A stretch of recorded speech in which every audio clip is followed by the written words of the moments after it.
Welcome to the Bro N6 podcast, j'espère que vous allez bien. Moi ça va, je suis la sœur Taïna et aujourd'hui je suis avec mon frère. Le pasteur Astrea. Et aujourd'hui le thème du jour c'est le désert. Donc aujourd'hui on va essayer de parler un peu du désert.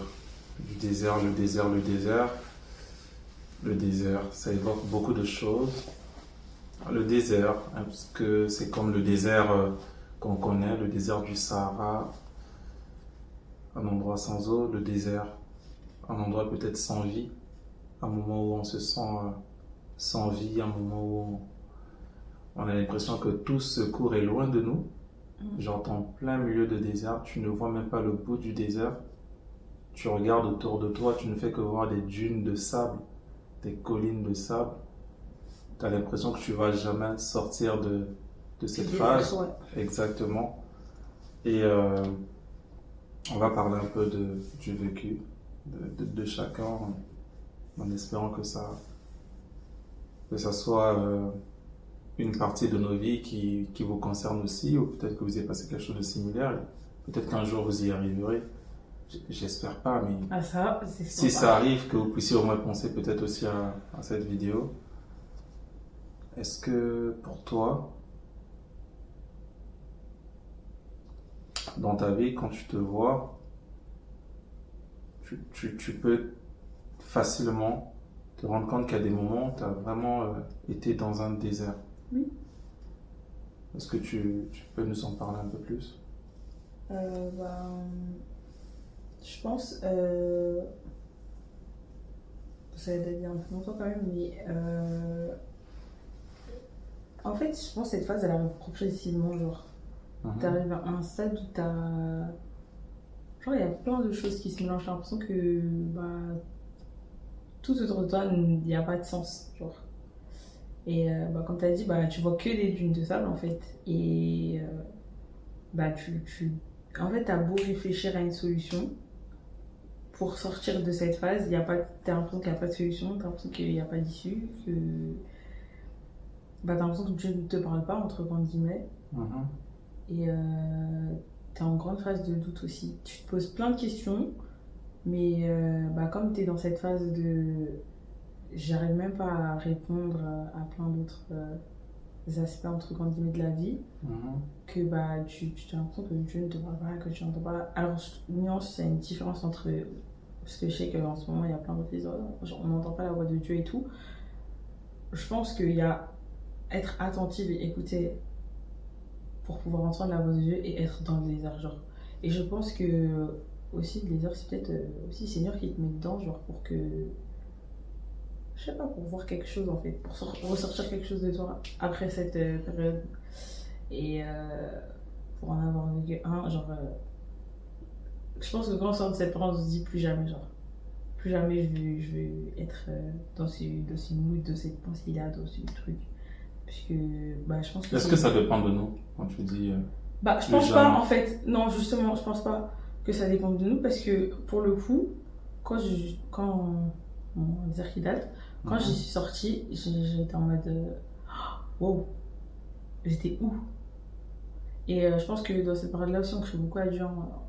Genre moi je sais que je disais toujours à Dieu si t'es vraiment là, genre si vraiment tu peux me laisser là-bas, genre si genre j'essayais de chaque petite chose me dire vas-y, ça c'est Dieu qui m'a dit ça, c'est Dieu qui m'a parlé, c'est ça, alors que pas du tout. Et en fait on s'en rend compte après qu'il n'y ait pas. Et j'ai une anecdote, quand je suis sortie du désert, j'étais heureuse parce que j'attendais tellement d'en sortir, parce que c'est quand j'ai compris que j'étais dans le désert que je me suis dit ah ouais non, là il faut pas. Et déjà j'étais avec des gens,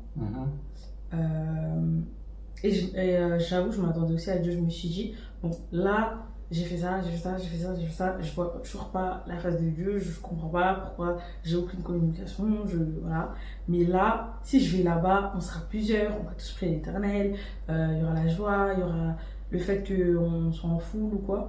Peut-être que là, le Seigneur sera là. Et en fait, le fait de voir les autres avoir une soif, et je pense que ça réenclenché autre chose et je me suis dit, en fait, si, je peux pas dire que, je peux pas être dans le doute, je peux pas me dire que Dieu, voici, Dieu il est comme ci, Dieu il est comme ça, ou Dieu n'existe pas, ou Dieu c'est ci, Dieu c'est là, parce que je pense que dans la phase de désert, ça me surprend parce que on réfléchit, on se pose des questions que, en temps normal, enfin, quand on suit l'éternel, on se poserait pas et on se dit, mais tu peux pas penser comme ça, tu peux pas réfléchir comme ça, à soi-même, hein, même pas le fait que c'est même pas les autres qui vont dire, je peux pas dire ça, c'est bah, une conversation entre soi-même. C'est quand même fou parce que tu disais que tu as des gens et tout qui sont là. Alors bien sûr, sans aller par exemple vers ce groupe précis que tu as précisé, qui t'a permis peut-être de retrouver la joie et tout comme ça. Mais tu dis, au départ, tu dis, il y a des gens qui sont autour de toi. Et moi, en fait, parfois je me dis, en me parlant des gens, c'est quand même bizarre qu'on arrive à traverser un désert. C'est drôle en même temps, mais qu'on ait des gens en fait proches qui sont là. On a des gens qui sont présents, mais je ne sais pas si tu vois ce que je veux dire, mais il y a des gens qui sont là, mais tu te sens en même temps seul. Oui, clairement. Par exemple, enfin, je pense, c'est tellement flagrant, surtout, comme tu as dit, quand tu es dans le désert et que, surtout, je vois des gens autour de toi qui brûlent. Clairement, on parlait de Jésus tous les jours, et vont te dire, aujourd'hui j'ai lu ça dans la Bible, aujourd'hui c'est bien, on va parler, aujourd'hui ceci, cela. Et ben en fait, je pense que même tu es frustré parce que tu te dis, mais attends, mais de quel Dieu tu me parles en fait? Moi, je vis pas ça.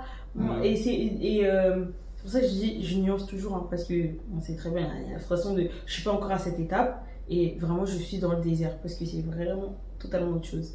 Et je pense que le désert aussi, ça t'assagit et ça te rend humble, vraiment. Parce que je pense, au moment où j'étais dans le désert, en tout cas pour moi, c'était au moment où toutes les personnes autour de moi évoluaient dans leur foi. Évoluaient avec le Christ. Enfin, on sentait vraiment un changement en fait. Et que, il y avait une montée. Et puis moi, je stagnais, j'étais là, genre. Je me disais, mais c'est pas possible, genre. Et du coup, tu t'en deviens même frustrée, t'es en mode, mais. Genre, je suis où là-dedans, Seigneur? Est-ce que t'es là? Est-ce que t'es pas là? Est-ce que c'est moi, je suis folle? Est-ce que je sais pas. Parce que moi, pour moi, je l'ai vu comme ça. Genre, je l'ai vraiment vécu en mode. Vous avez parlé de frustration. T'as parlé de frustration. Non, t'inquiète. T'as parlé de frustration. C'est vrai que ça peut arriver. Ou ça arrive même fréquemment. Le désert, ça peut être en fait tout simplement le fait que vous traversez une période de votre vie où vous avez l'impression que Dieu n'est pas là. Ouais, voilà, ça veut dire c'est là la place où Dieu n'est pas. Que Dieu n'est pas présent. Vous voyez dans la Bible, il y a plusieurs personnes qui ont traversé le désert. Par exemple, le Seigneur Jésus-Christ lui-même, peut-être que sur la croix, il a fait l'expérience du désert. Il dit, mon Dieu, pourquoi m'as-tu abandonné? Joseph a fait sûrement l'expérience physique, mais spirituelle aussi du désert. Aimé par ton père, tu te retrouves jeté dans un trou par tes propres frères. Tu appelles au secours, tu peux penser que on t'a mis là pour 30 minutes juste pour te faire peur parce que tu aimes trop parler, tout comme ça, mais après tu te rends compte que tu es là pour une journée, tu es là pour être vendu comme esclave. Ce sont tes propres frères qui te vendent comme esclave, et peut-être que toi aussi qui nous écoutes, tu peux te retrouver dans ce désert-là. Tu es dans une période où ceux qui sont censés te soutenir, au contraire, c'est ceux qui t'ont vendu, c'est ceux qui ont livré peut-être certains de tes secrets dehors, c'est ceux qui veulent peut-être ta mort alors qu'ils sont censés être tes parents, tes frères, tes sœurs. Le désert dans la Bible de Joseph, il se retrouve finalement, dans la Bible plutôt, en parlant de Joseph, il se retrouve aussi en Égypte. Et avant qu'il soit reconnu par Pharaon, il était seul quelque part. Tout ça là juste parce que les frères ont été jaloux. Et je pense que dans l'histoire de la Bible, j'arrive pas à trouver pire désert que Job. Ah oui, c'est ce que j'allais dire en plus. Oui, Job c'est quand même, comme le dit Job, les gens, une dinguerie. C'est une autre dimension, c'est une dinguerie. Franchement, l'histoire de Job, t'as tout, t'es fidèle à Dieu Tu es En fidèle fait, à c'est Dieu. surtout ça, je pense que là, je pense que c'est Dis, plus de la Seigneur, frustration, je c'est suis autre chose. fidèle à toi, j'ai renoncé à ça, j'ai pas voulu faire ceci, j'ai pas voulu faire cela, je t'ai choisi. Et pourquoi il m'arrive tout Et ça? pourquoi il m'arrive tout ça? Et pourquoi déjà même? Le problème parfois dans le désert, c'est pas ce qui t'arrive, c'est l'absence de la réponse de Dieu. Oui, voilà, c'est vrai. En fait, je pense que Dieu y répond, mais le fait de ne pas avoir de manière palpable la réponse de Dieu. Et tu es là en mode, est-ce que j'ai fait le Mais bon oui, choix? et du coup, bah voilà, c'est. Est-ce Oh, que Dieu j'ai- existe vraiment? Est-ce qu'il m'entend? Est-ce qu'on m'a pas imposé la religion par les parents, mais au final, ça n'existe pas? Parce que là, il voit bien que je suis en train de faillir et il ne fait rien. Il n'y a pas de C'est songe, surtout ça en fait. pas de vision, pas même de parole de connaissance, pas de prophétie. Tout est parfois vide. Et même parfois, ce désert peut commencer à attaquer même ta foi. Tu n'arrives plus à croire en Dieu, Bah peut-être oui, que plus à prier. même ta plus à vie de rien prière, tu n'arrives même plus à prier. faire. Bah, T'es là, tu t'es en poses mode, vraiment la question, est-ce que Dieu est vrai? est-ce que Dieu est vrai? Est-ce que les athées n'ont pas raison? Et tu es là, tu es vraiment, je vous le dis, je suis pasteur, mais dans ce que nous sommes en train de dire là, ce sont des partages juste pour dire à quelqu'un, pourtant la solution est là. La parole de Dieu dit dans le psaume 121, le verset 1, je lève mes yeux vers les montagnes, d'où me viendra le secours? Et ensuite on va nous dire, le secours vient de l'Éternel qui a fait le ciel et la terre. Et le livre des Actes des Apôtres, le chapitre 2, le verset 21 dit, quiconque invoquera le nom du Seigneur sera sauvé. Donc peu importe ton désert, du coup, tu es obligé de pouvoir persévérer, d'être là. Mais c'est pas facile parce que quand tu es dans ce désert-là, Bah en fait, t'as l'impression que même quand tu persévères, ça fait rien. oui, Donc, surtout quand t'as ça met beau du temps. prier, t'as beau louer, t'as beau faire plein de choses, t'as beau. Et même, je pense, enfin, en fait, le comble, c'est de pas être orgueilleux à cette période-là parce qu'en fait, comme t'es frustré, enfin, c'est pas tout le monde, hein, mais tu te dis, mais attends, mais là, je fais tout ce que le Seigneur me demande de faire. Et genre, je vois rien. Et les autres, c'est la joie, c'est la paix, c'est les choses, c'est la grâce et tout. Et en fait, bah, des fois, si t'es rempli d'orgueil, tu vas arriver à l'église, tu vas dire non, moi aussi, ouais, j'ai reçu. T'as rien reçu. Tu n'as rien reçu. T'as rien reçu, dis pas, t'as reçu. Bah, et ça, c'est un danger. T'as Ça, rien c'est vraiment un reçu, danger. pardon. Quand vous êtes dans le désert, un des conseils que je peux vous donner en tant que pasteur, c'est soyez vous. Pour revenir sur ce que ma petite sœur disait, vous êtes dans le désert. Faites attention parce que c'est surtout quand vous occupez des responsabilités à l'église, surtout quand on vous prend pour une pas un pilier, là je mais vais dire PTS, personne très spirituelle.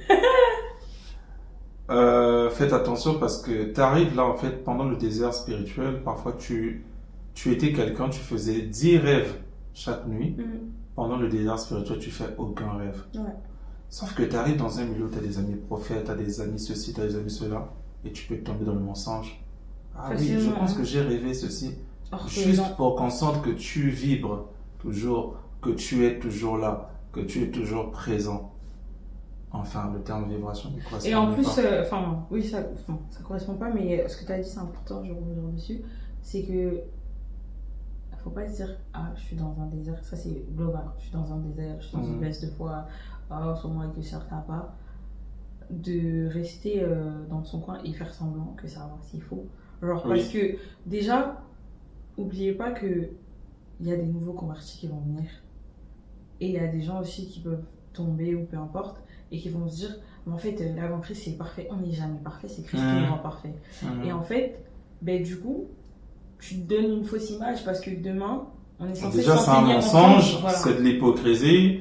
Et même quand on lit la Bible, excuse-moi de te couper, même quand on lit la Bible, aucune personne n'est venue chercher la guérison auprès de Jésus en cachant sa maladie.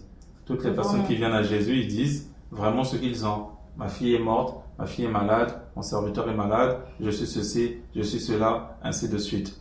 Donc, c'est important de ne pas être menteur. En fait, menteuse même. Pour les filles, en fait, c'est important juste d'être en corrélation avec soi, d'être vraiment vrai par rapport à ton état. Je t'ai coupé la parole, je te remets.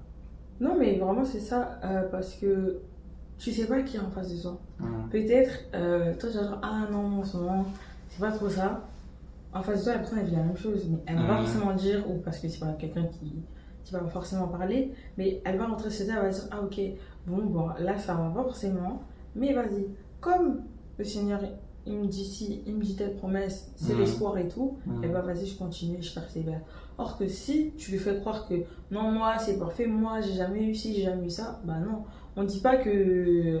Il y a des gens, gloire à Dieu, ils n'ont jamais eu de baisse de foi, ils sont très constants et tout, et il y en a d'autres pas. Mais en tout cas, dis ta vérité et vis ta vérité. Alors, tu ne vas pas inventer que oui, moi ça va, que ça va pas, et si ça va, bah ça va. Et dans tout cela, il faut te dire que tu restes un modèle et peu importe ta difficulté, te dire en fait, si un païen ou un nouveau converti était au courant de ma situation, de mon désert, quelle est l'attitude que je dois avoir qui puisse attirer ce païen ou ce nouveau converti à chercher Dieu? Parce que si dans mon attitude de désert spirituel, je renie Dieu, bah en fait, je suis en train de dire au nouveau converti que lorsque ça va pas, je dois renier Dieu. Alors que Job ne l'a pas fait. Job ne l'a pas fait, il a tout perdu, la femme, les enfants, tout ça là. Nous, souvent, qu'est-ce qu'on a perdu? Peut-être un travail, peut-être, je ne sais pas, la paix. Combien ont perdu les gens comme Job? Autant d'enfants, les femmes, tout qu'on sort, les bétails, tout est parti. Combien? Combien, certes, on n'est pas là pour faire des comparaisons, mais la parole de Dieu dit quand même que tout ce qui a été écrit pour notre bien, pour notre instruction, donc c'est important aussi de prendre ces exemples. Rapidement aussi, j'allais rajouter quelque chose, c'est que Dieu souvent permet le désert parce que tu es têtu, parce que tu n'entends pas. Oui, souvent on n'entend pas et Dieu est obligé de te passer par le désert. Pour t'expliquer ça simplement, en termes d'image, c'est que, tu vois, tu fais l'expérience, quand on parle, s'il y a un avion qui passe à côté, tu ne peux pas entendre ma voix. Et du coup, parce que le son émis par l'avion est plus fort et plus bruyant que ma voix. Et du coup, tu es obligé d'attendre d'abord que l'avion passe pour mieux m'écouter. En fait, il y a une expérience, moi, que le Seigneur m'a enseigné sur le désert, c'est que on court tellement derrière le travail, les études, les réseaux sociaux, tout ce qui nous entoure, on court tellement derrière qu'on ne se pose plus avec Dieu. Il nous parle, on n'entend pas. Souvent, Dieu, il parle.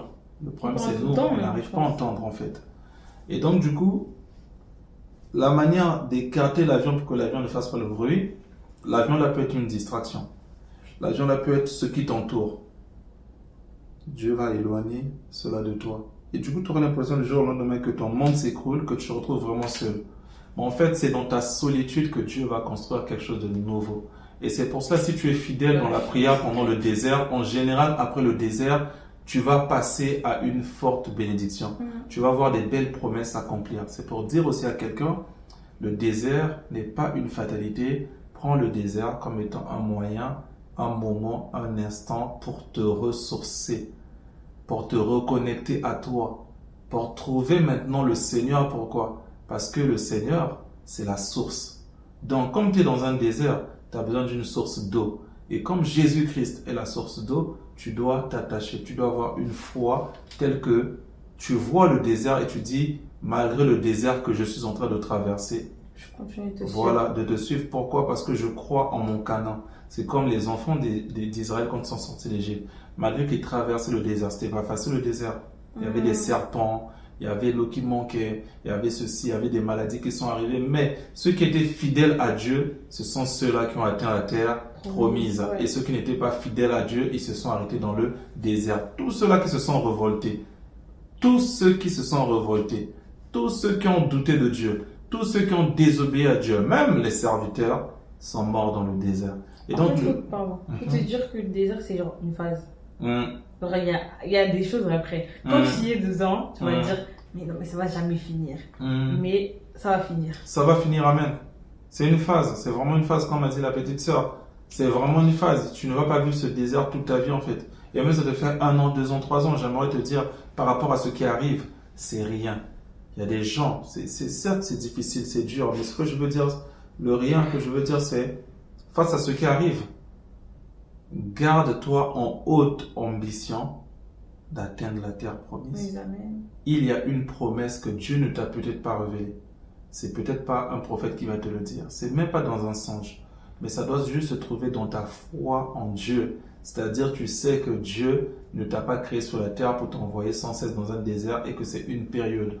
Que ça fasse des mois, des semaines, des années. Sache que Dieu, lorsqu'il va te bénir derrière, les enfants d'Israël, quand ils sont arrivés à la terre promise, ils ont oublié le désert.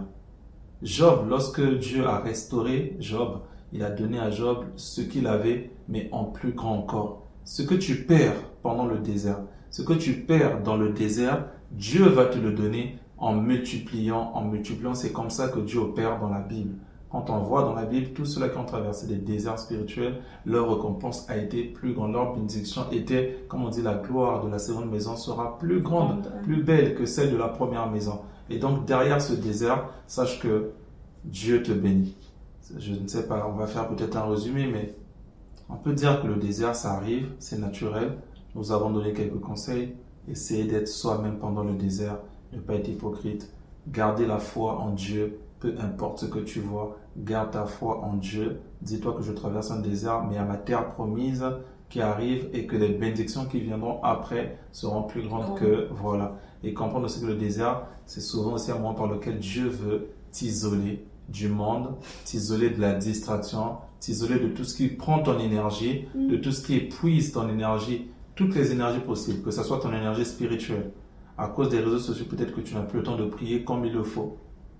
À cause de peut-être ton copain, tu n'as plus le temps de prier comme il le faut parce qu'il t'épuise émotionnellement, il t'épuise peut-être sentimentalement. À cause de ton travail, tu n'arrives peut-être plus à être une bonne chrétienne, un bon chrétien parce que ça te stresse, parce que ça te détruit. Et du coup, Dieu, il te dit arrête, tu n'entends pas. Il te donne des sons, tu n'entends pas. Il vient par des gens, tu n'entends pas. Ok. Il est capable de te donner, voilà, ce désert-là. Tac, du jour au lendemain, tu n'as plus envie de rien, tu n'as plus envie de parler aux gens, tu n'as plus envie d'être sur les réseaux sociaux, tu te déconnectes de tous tes comptes et tout, parce que Dieu veut que tu rentres dans ce moment-là où tu vas te reconnecter à lui. Et quand tu vas sortir, il n'y a pas... Vous voyez, on a parlé tout à l'heure de la terre promise. Mais en réalité, quand on voit la Bible, Élie, il a vaincu les prophètes de Baal, mais Élie venait du désert. Jésus-Christ, il a commencé un ministère de puissance, mais il avait d'abord 40 jours dans le désert. En fait, c'est une nécessité, c'est nécessaire. C'est pas grave, hein. Mais comme j'ai dit, il a vu que c'était bien. C'était bon, pardon. Pas bien, bien, c'est pas ok pour toi. C'est le bien que ça te fait, mais il a vu que c'était bon, donc c'est bon que tu sois dans le désert, c'est pas grave. C'est pas bien, mais c'est bon. En tout cas, moi, je ne sais pas si ma petite sœur a quelque chose à rajouter, mais moi je dirais que pour finir, en tout cas de mon côté, le désert n'est pas une fatalité, mais comme a dit ma petite sœur, c'est une étape. Je ne sais pas, ma sœur, qu'est-ce que tu dirais? Non, j'ai rien à dire à part que c'est une étape, comme tu as dit. Et pense à ce qui viendra après le désert. Ouais. Alors, je ne sais pas quel type de désert vous traversez, n'hésitez pas à nous laisser là dans les commentaires. Ouais, n'hésitez pas à d'écrire, de partager, de commenter. Abonnez-vous et à une prochaine fois. Bye and God bless you. Amen. Amen.